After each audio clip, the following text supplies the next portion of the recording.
Every day, we have to open a door, a jar, the faucet, and when we were kids, we used to play on the seesaw. All these things work with something called torque. The torque is a physical quantity that represents torsions.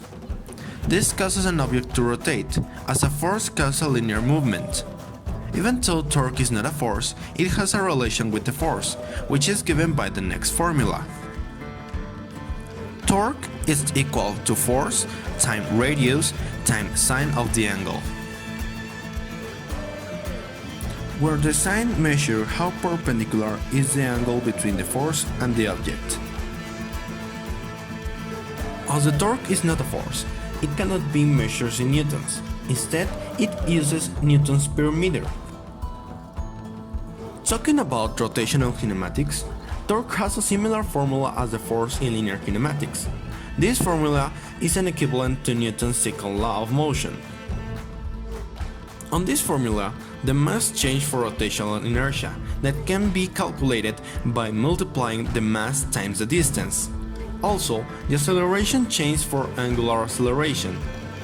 That is a value that measures the change of angular velocity over time. When the sum of all torques is equal to 0, it means that it's on rotational equilibrium.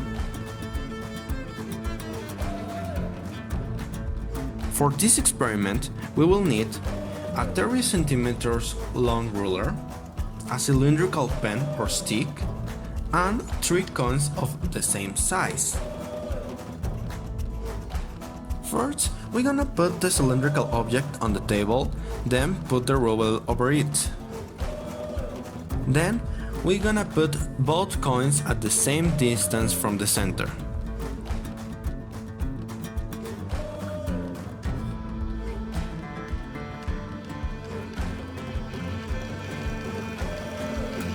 Now, put a coin at half of the distance it was, then put another coin over the one that has been moved.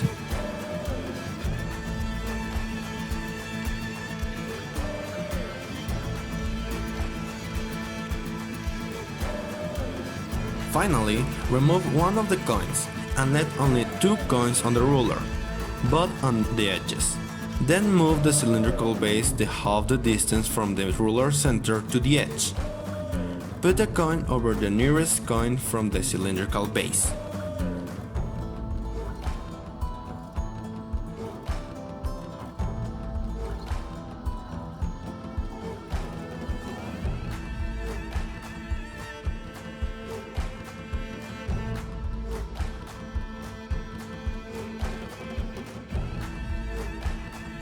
In this case, it was harder to find the balance, even if we put more and more coins.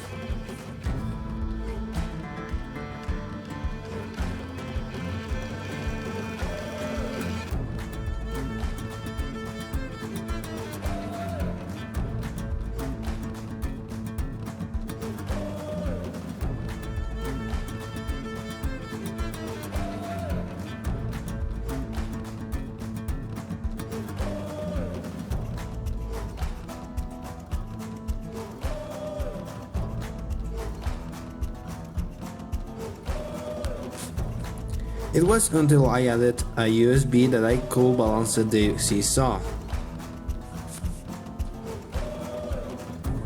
For this situation, our reference system will be situated on the cylindrical base.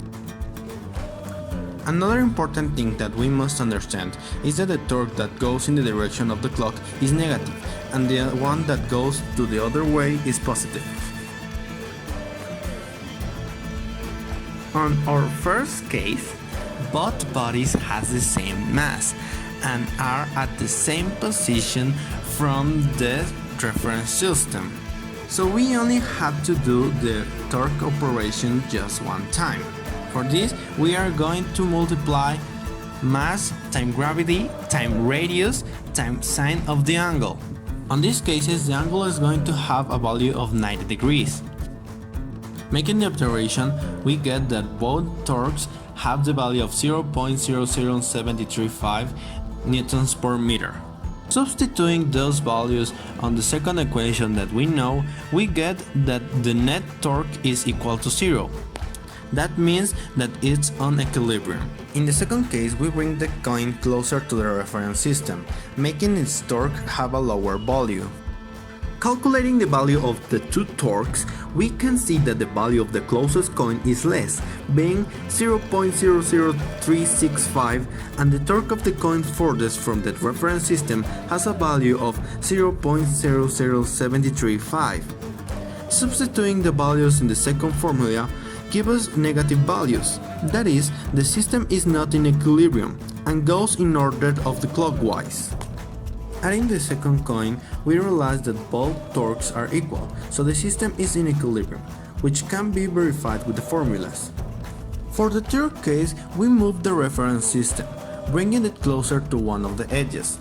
By having only two coins in the rule, our net torque was positive, that is, it is not in balance, and it's counterclockwise. Even when adding a second coin, the net torque was still positive. It will not be until more weight was added to it that the balance could be found. This happens because the smaller the lever arm, the lower the radius value is, making the torque value less.